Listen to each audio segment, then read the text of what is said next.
So you want to have more time so that you can have more freedom, more space to create the day you want to have, full of habits that will allow you to be the architect of your day, which the more times you architect your day, the greater you will open yourself to the life you always dreamed you could live, fully inspired, fully embodied, with passion and purpose. So grab your notebook because I have 4 tips for you and a few action steps. Focal tip number 1, you've got to own your morning. All right, let's start this off right. When you wake up, you have to be in the day. So what I invite you to do, action step number 1, is you cannot log into your phone, to your inbox, to the web in any way for 30 minutes. This is precious time. You want to start your day from your center. You want to connect yourself to the world around you. Only in doing that, when you find your center, are you going to be able to connect with your loved ones, connect with your body, and connect with your mission and purpose in life. It has to start with you. Action step 2. Start the day with some water, with some movement, and maybe some sunshine. So maybe during that 30 minutes when you're not plugging in, find what works for you to create a nice space. I find sunshine is the best way to invite the divine energies in for the day and get you off started right. And for sure, water with some lemon, some breaths, and some movement. Action step number 3 for owning your morning is then determining your 3 big rocks. Okay, if you're going to architect your day in a way that you are really accomplishing things that are important, you have to decide 3 things that are unnegotiable, that these 3 things you're going to do today that are going to move you forward on your path in a big way. We so often live in reaction mode and we're just reacting to people, to texts, to emails, to the constant needs of our children or our partners or anything. But we have to find within that space of distraction what 3 things are going to fulfill our day. So I call them your 3 big rocks, because imagine you had a water pitcher and you start throwing in all kinds of little pebbles. Do the dishes, do the laundry, empty my inbox, call my mother-in-law. So whatever the little rocks are that you're throwing in your pitcher, they're filling up your day before you even got to those 3 golden nuggets that were going to excite your day. So determine them right off when you're still owning your morning. What are they? Your 3 big rocks. All right, that brings us to focal point number 2, and that is work smarter, not harder and longer. If you want to have more time in your day, I can give it to you. And I'm not going to tell you you have to work harder to get more stuff done in less time. That's not true. You just have to figure out how to be less distracted. So action point number 1 under this is your focused hustle time. So if you started your morning in a really clear way, then allow yourself to have a few hours that's focused hustle. This puts those 3 rocks into action.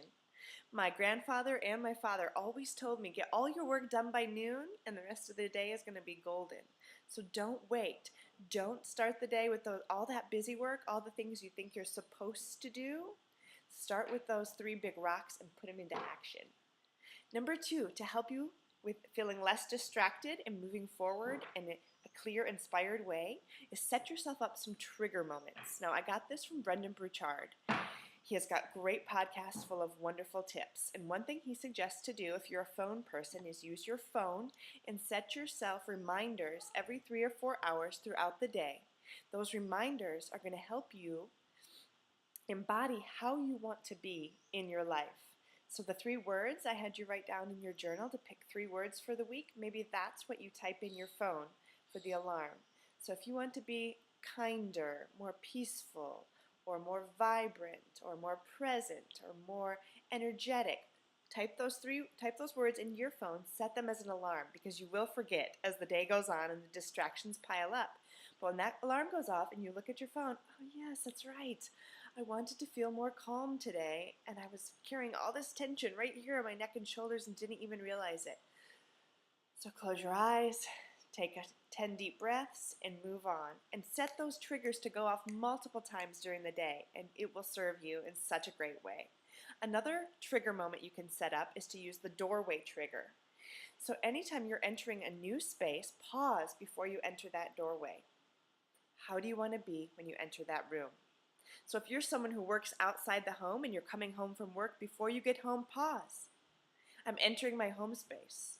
Oh yeah, I want to be really kind and present and compassionate with my children and my partner, my loved ones that I'm entering my space with, my chihuahua, whoever it is.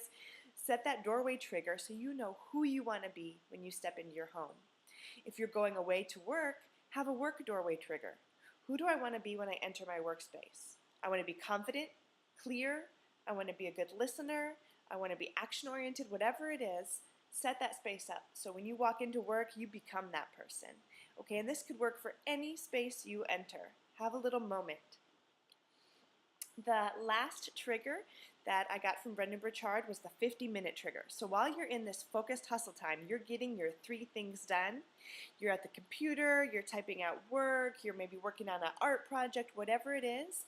After 50 minutes passes, again, set a little timer for yourself.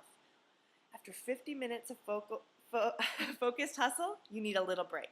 You need a glass of water, you need a little stretch, you need to do some jumping jacks, you need a breath of fresh air. Take it.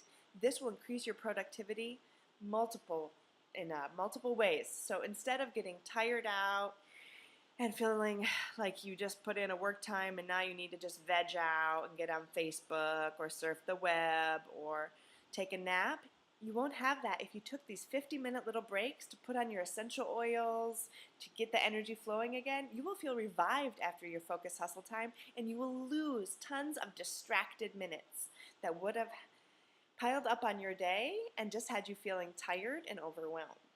All right, so now that you've worked smarter and had your focused hustle, focal point number 3, prep and plan.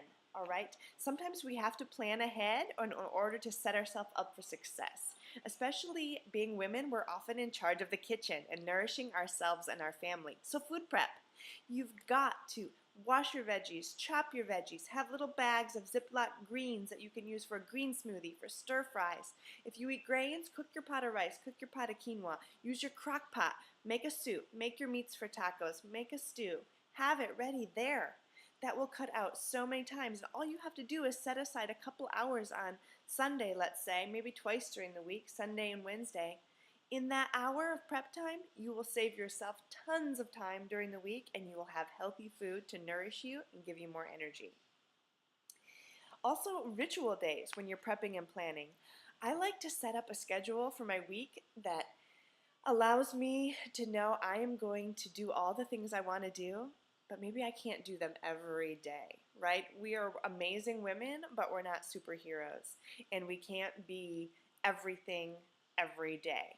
So I want to set up Wednesday night massage night with my partner. Okay, I know I want to have connection time with my husband, so Wednesday night will be our time to do massages, to take a walk, something like that. I know I want to have connection time with my kids, so maybe Tuesday is family board game day and night. Maybe Tuesday is take a hike with my kids, but it's in there, built into the schedule, so that even though I can't do it every day, I know I can do it every week, and I know I can fulfill the connections in my life that are important to me. Self-care. Self-care Sunday. Maybe I can't take a detox lavender bath every night of the week, but I can do it on Sunday, and I can do a face mask and my pedicures, and it will really serve you to feel like you are getting all these needs met without it weighing on you, like, oh, I haven't been able to do this, I haven't been able to do that, because you have it scheduled in. So plan ritual days, and don't forget an unplug day, so important. Take one day and just unplug that phone, that computer, and don't use it. This will serve you in living an inspired life because you are not being distracted by everyone else's drama in everyone else's life. The last focal point I have for you is to bring closure. So just as we owned our morning at the beginning of the day, we have to bring closure to the end of our day. So don't plug in the first 30 minutes, and you have to unplug the last 30 minutes, okay? So the action step here is to log off so that you can, action step 2, release, reflect, and envision. You have to release the day that happened. Do that release meditation. reflect on the day, and start envisioning how you want to be tomorrow. I like to use this time to practice my affirmations, a little 5 minutes of self-care, flossing, whatever it is, a nice face wash, hot body scrub with a warm washcloth. All it takes is 5 minutes, some stretches, and you can really bring a beautiful closure to your day that's honoring the way you were, that's honoring you on this planet. Because we want to live in a way that invites the flow of grace. We want to live, what Nisha Moodley says, at the intersection of ambition and ease, right? We all have beautiful dreams and visions, and that's our ambition. But we want to meet them and meet life in a way that is full of ease and grace. So we're flowing on a path that will take us higher into our purpose with our passion. So go to sleep, action 3, 30 minutes earlier. This will make you more productive throughout the day. This will allow you to feel vibrant. This will allow you to do that focused hustle and to get your 3 big rocks done. I guarantee it. So have fun with these tips and strategies and implement them into your daily routine. Practice them for at least 40 days because it takes 40 days to build a really strong habit, and before you know it, you will be living the life of your dreams. I'll see you there.